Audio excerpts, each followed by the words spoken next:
సమస్యల పరిష్కారంలో తనదైన పాత్రను శ్రీపాదరావు గారు పోషించారు. అందుకే ఈరోజు ఇన్ని సంవత్సరాల తర్వాత కూడా వారిని అభిమానించే వాళ్ళు, వారిని గుర్తు చేసుకునే వాళ్ళు, వారిని పివి నరసింహారావు గారిని గుర్తు చేసుకున్న తర్వాత వారిని కూడా గుర్తు చేసుకోవడం అంటే వారు నిర్వహించిన పాత్ర కీలకమైనది, బాధ్యతాయుతంగా వారు నిర్వహించింది. వారి వారసత్వము నేను అప్పుడప్పుడు కొన్నిసార్లు కొంతమంది మీద మేనేజ్మెంట్ కోటా అని అప్పుడప్పుడు చతుర ప్రదర్శిస్తుంటా. మొదటిసారి రావడానికి మాత్రమే అది పనిచేస్తుంది.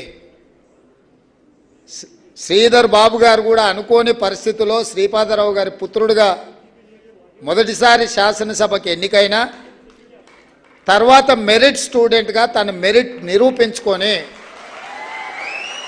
ఉమ్మడి రాష్ట్రంలో మంత్రిగా కీలక బాధ్యతలు నెరవేర్చిండు. ఈనాడు తెలంగాణ రాష్ట్రంలో మొదటిసారి ఏర్పడ్డ కాంగ్రెస్ ప్రభుత్వంలో అన్నీ తానే నడిపిస్తున్నాడు. మీకు అందరికీ తెలిసి ఇంతకుముందు మిత్రుడు శ్రీనివాసరెడ్డి గారు చెప్పకనే చాలా విషయాలు చెప్పిండు. ఇదే కాదు, సభలో మా స్పీకర్ గారు మేము కూడా ఎవరైనా అతిగా చేస్తే గొంతు నొక్కాలన్నా వారి అనుమతి ఉండాల్సిందే, వారి సైగలు ఉండాల్సిందే.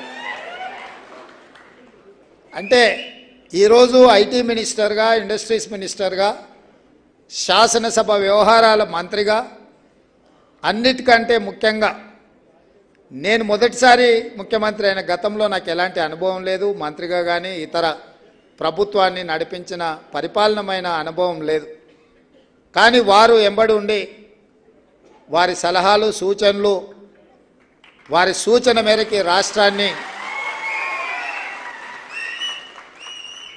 సంక్షేమం విషయంలో కానీ, అభివృద్ధికి పెట్టుబడులు తీసుకురావడం విషయంలో కానీ వారి అనుభవాన్ని, అదేవిధంగా వారికి ఉన్న నైపుణ్యాన్ని రాష్ట్ర ప్రభుత్వం పూర్తి స్థాయిలో ఉపయోగించుకునే ప్రయత్నం చేస్తున్నాం. వారు ఈరోజు నిజంగా శ్రీపాదరావు గారు పైనుంచి చూస్తే శ్రీధర్ బాబు గారు ప్రయోజకుడైండు, ఇంకా ఈ తెలంగాణ రాష్ట్ర నిర్మాణంలో కీలక పాత్ర పోషించాలి అని తప్పకుండా వారిని ఆశీర్వదిస్తుంటాడు. ఈ సందర్భంగా నేను పదే పదే శ్రీధర్ బాబు గారు మాట్లాడిన తర్వాత నేను మాట్లాడడానికి ప్రయత్నం చేయను. వారి గొంతులో ఉన్న స్పష్టత ఇతరులకు లేదు. జయక్కని అడుగుతున్న, చిన్నప్పుడు ముద్దపప్పు పెట్టిందా, నెయ్యి పెట్టిందా? వారి భాష మీదనే కాదు, భావం మీద వారి గొంతులో స్పష్టత మనందరికి తెలుసు. అందుకే ఈరోజు ఈ 80 రోజులు